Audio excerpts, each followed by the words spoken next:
Janet, welcome to Australia, welcome to Countdown. I just want to put this to you. You've got a family that I mean, are so big, so successful. Are you shaping your own mind, what you're wanting to do then? I mean... When I was younger, before I got into the business, I wanted to be a horse racing jockey. Really?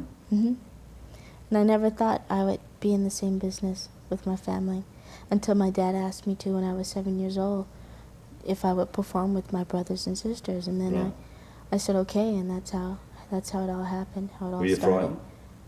No. No? My very first night, I was a little nervous, and I remember Randy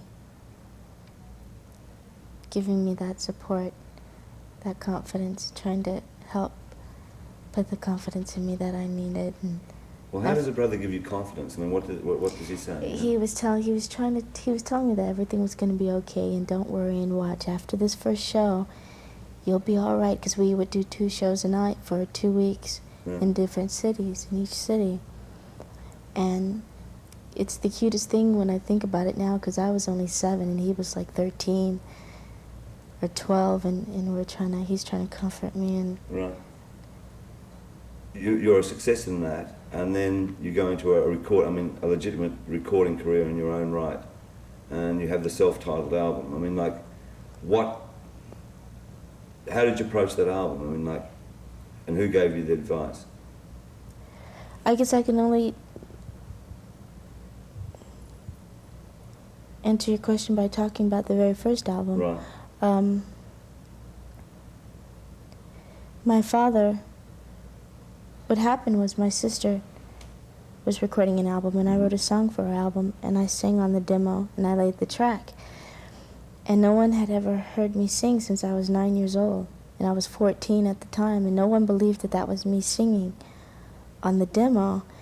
And my mother played it for my dad and all my brothers, and that's when my father asked me to sing. He said, how would you like to become a solo artist? And I said, well, I don't know if the public would really like my voice. And he said, oh yeah, they will, they'll like it. So I gave it a shot, and I recorded the album on my own without the help of any of my brothers or sisters, because I wanted to do it on my own. If the album was to make it, I wanted to know that it was because of me and not because my brothers had anything to do with it. Right. And it was successful for me, and I was very happy because I knew it was coming from me.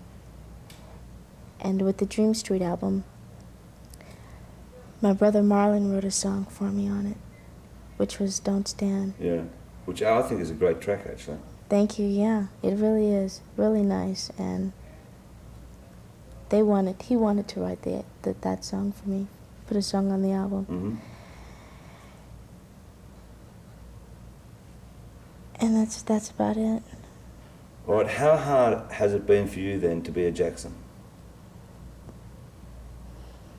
There are advantages and disadvantages. An advantage would be when I was into acting, I would never have to go out on calls. The directors would always want to have a meeting with me. I never had to audition for really anything.